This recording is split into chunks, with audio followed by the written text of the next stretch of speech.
Jeunesse d'abord. Jeunesse d'abord. Jeunesse d'abord. Jeunesse d'abord. Alors pour ce nouveau numéro d'interview dans l'émission Jeunesse d'abord, nous sommes avec le président Bakayoko Cheikh Aboubakar, oustaz des Avoirs, c'est ça? C'est cela. Alors vous êtes étudiant régulièrement inscrit en Master 1 droit public option recherche à l'université du Chaos. Yes. Également fondateur du mouvement Groupement pour une Afrique puissante. C'est cela. Ok. Nous serons accompagnés de notre consultante, Akouchi Anne-Marie. Bonjour.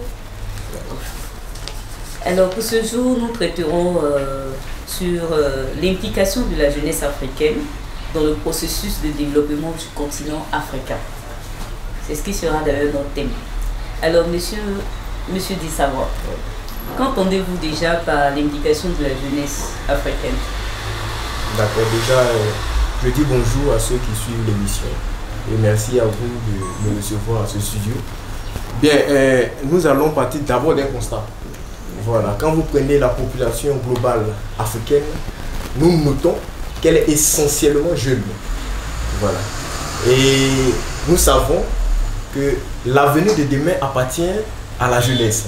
Et dans ce contexte-là, à la jeunesse africaine, il y a lieu de s'interroger sur le rôle que cette jeunesse-là a à jouer dans le processus de développement du continent africain. Donc par l'implication, nous comprenons le rôle, voilà, les actions que la jeunesse doit mener pour effectivement impulser une nouvelle dynamique au développement du continent. Merci monsieur Voilà. Dissavoie. Alors pour vous, le processus de développement du continent africain commence par quoi? Le processus de développement du continent africain commence par l'Africain lui-même. Oui. En cela que le changement, pour développer le continent, il faut développer d'abord l'Africain. D'accord. Donc l'Africain doit singulièrement se développer. Par se développer, on note tout simplement que l'Africain doit changer de mentalité. L'Africain ne doit pas chercher à changer la mentalité de l'autre, mais il doit lui-même chercher à changer sa mentalité. Changer sa mentalité, je m'explique. Vous regardez, quand on parle des pays du tiers-monde, quand on parle des pays du tiers-monde, on a remarqué qu'il y avait l'Asie, il y avait l'Inde. Mais aujourd'hui, l'Asie, la Chine particulièrement, est en train de rivaliser le leadership mondial. Mais qu'est-ce qui s'est passé? C'est parce que ces pays-là ont ce qu'on appelle le patriotisme. Ils aiment leur pays, ils aiment leur continent. Mais nous, ici, on n'aime pas le continent. On n'aime pas le continent assez pour pouvoir se dévouer au continent. Donc, il faut déjà avoir l'amour du continent. Ça, c'est la première étape que nous notons. C'est d'avoir l'amour du continent. Et d'agir comme nous avons l'amour du continent. Donc, nous allons agir dans le sens du développement du continent. Donc vous voulez dire que tout passe par l'amour du continent. Tout passe par l'amour du continent. D'où l'amour du prochain. Effectivement. Alors que pensez-vous, est-ce que le jeune africain est vraiment fier de l'être?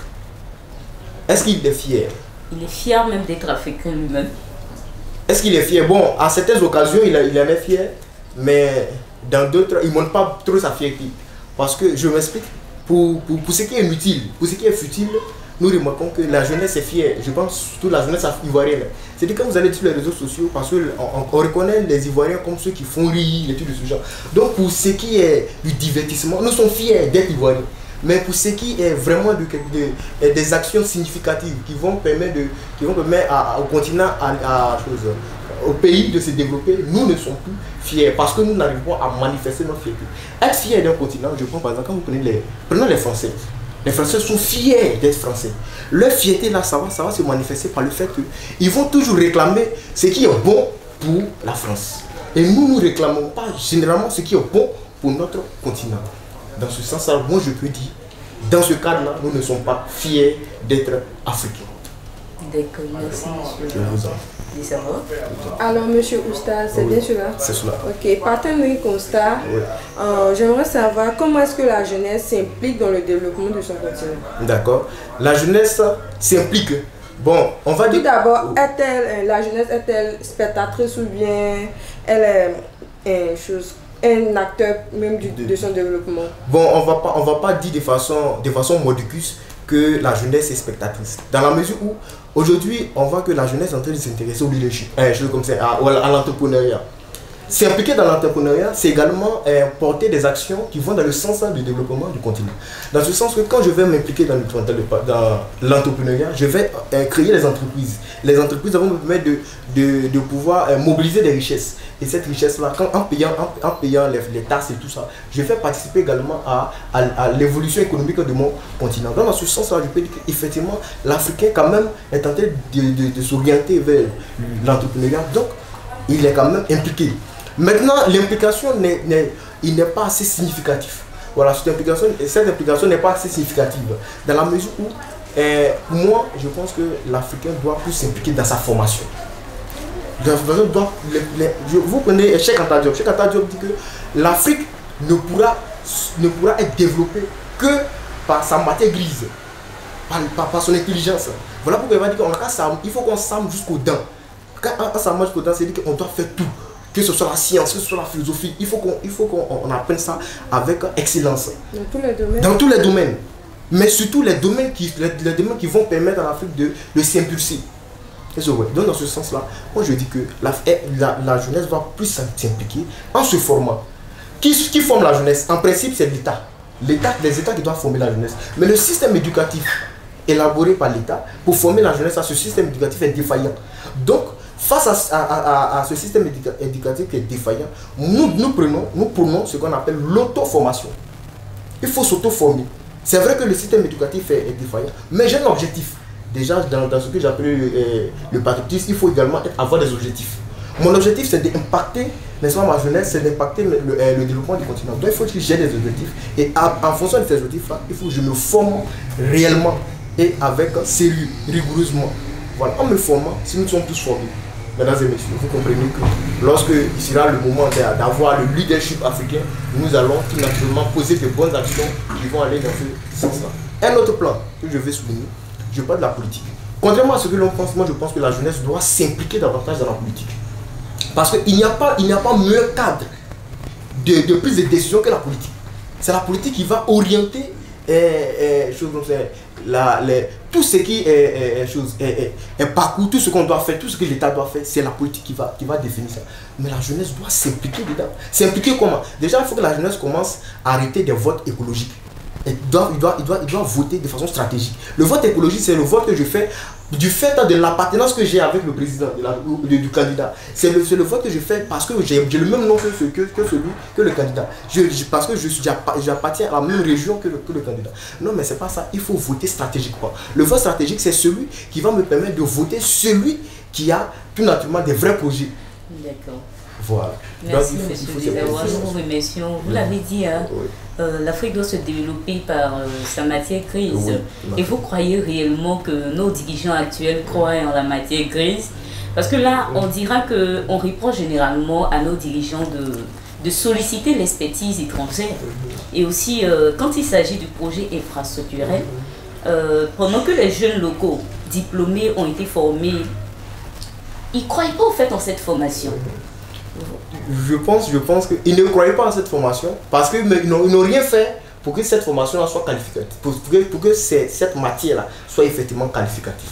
Dans la mesure où, je me dis que vous savez, la politique, c'est nos dirigeants, qu'est-ce qu'ils font? Ils ont pour objectif de ne pas nous former. Je m'explique. Parce que vous savez, il y a cette citation qui dit que une jeunesse mal formée est en proie à la politique. C'est-à-dire que si nous sommes mal formés, alors on peut nous manipuler. Mais comme ces personnes-là, ils savent qu'ils peuvent nous manipuler, ils n'ont pas confiance à la formation qu'eux-mêmes nous donnent. Alors que nous sommes des produits de cette formation-là. Donc c'est tout à fait normal qu'ils ne puissent pas faire recours à nous. Ils aillent faire recours à d'autres personnes. Maintenant, nous, on doit s'auto-former. En s'auto-formant, il faut qu'on se regroupe. Il faut qu'on mette en place des associations fortes. Voilà, j'allais vous demander de donner des exemples et vous parlez d'associations fortes. Je prends par exemple l'association que nous avons fondée, le Groupement pour une Afrique puissante. Le Groupement pour une Afrique puissante, prenons le thème de l'association qui m'invitait. Révolution intellectuelle africaine. C'est parlant. C'est-à-dire que la révolution intellectuelle, nous mettons dans un cadre où c'est de la matière, on va prôner l'excellence, on va prôner la matière grise. Mais si nous tous, on se met dans ce cadre-là, mais chacun a sa qualification, chacun a sa qualification. Vous êtes par exemple économiste, moi je suis juriste, mais on va mettre en place, moi je suis juriste, je vais réfléchir à des plans de développement, à des plans pour mieux encadrer l'Afrique qui correspondent effectivement aux réalités de l'Afrique. Vous êtes économiste, vous allez mettre en place tout naturellement des plans qui vont permettre le développement de l'Afrique. Donc en faisant ça là, aujourd'hui les réseaux sociaux là, ça fait qu'on peut plus cacher quelque chose.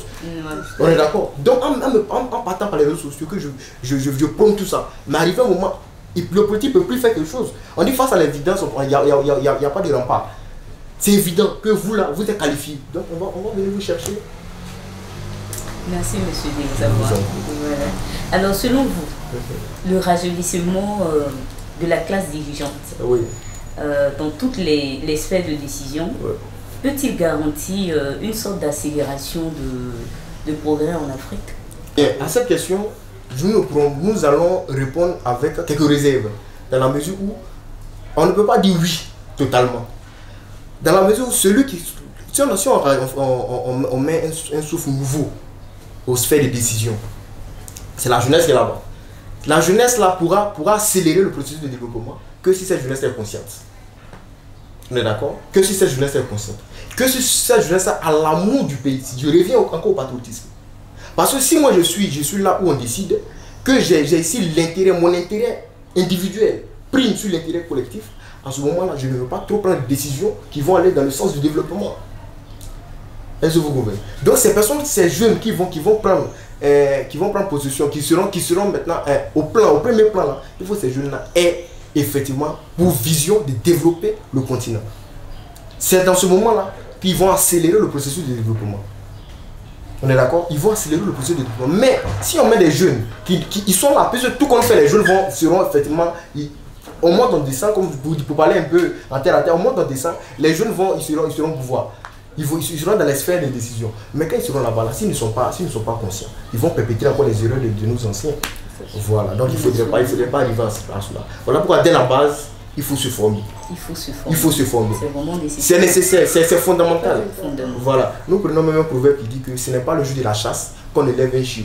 On élève le chiot pour que le jour de la chasse, il soit un chien pour pouvoir attraper les gibiers. C'est ça. Voilà. Ce n'est pas dans la sphère décisionnelle là que maintenant on va apprendre les choses. Il faut commencer à se former. Si je suis bien formé, quand je vais avoir les manettes, je vais bien conduire. Voilà. Merci monsieur. Je vous en prie. Voilà. Alors, des pas en avant ont-ils été posés au niveau de la jeunesse africaine ces dernières années pour se blanchir de l'image dégradante qui plane sur sa tête? Voilà. Et si oui, dans quelle mesure? Bon, des pas en avant. Bon, je pense que quelque part, on va quitter un peu, on va jeter un regard sur le continent dans sa globalité. C'est bon. Quand vous prenez aujourd'hui le panafricanisme, nous revenons sur le panafricanisme. Aujourd'hui le panafricanisme, à travers ces auteurs-là, c'est Kémy Séba, tous ces personnes-là, ils ont quand même réussi à donner une nouvelle image à l'Afrique. C'est vrai que quelque part, on dénonce, c'est vrai, mais il y a quand même une prise de conscience. Donc cette prise de conscience-là va permettre nous permet de lire que la jeunesse, par toutes ces actions qu'ils mènent là, ils donnent une nouvelle image qui contraste avec l'image qu'on a d'elle. Est-ce que vous voyez? Qui contraste avec l'image qu'on a d'elle. Pour dire que non, l'Afrique, vous prenez Donald Trump, quand il venait, il a stigmatisé un peu les Africains, qui a choqué beaucoup d'hommes. Non, mais écoutez, il a dit ce qui est vrai. C'est vrai que ce n'est pas totalement vrai, mais il a quand même choqué des gens. Mais à partir de là, on dit que non, ce que vous avez dit, c'est certainement vrai. Mais ce n'est pas la jeunesse africaine dans sa totalité qui est toujours inconsciente. D'ailleurs, nous sommes ici, c'est parce que nous sommes quand même un peu conscients que nous sommes là. Donc nous allons donner une autre image à ce que les gens ont de nous. Monsieur Bakayoko Cheikh Aboubakar Oustaz Desavoir, ce fut un plaisir pour nous de vous recevoir sur ce plateau. D'où vous avez traité le thème qui portait sur l'implication de la jeunesse africaine dans le processus de développement africain. Alors, si l'Europe a atteint le processus de développement avec l'industrialisation, l'Afrique y parviendra certainement avec la révolution intellectuelle. Nous vous remercions.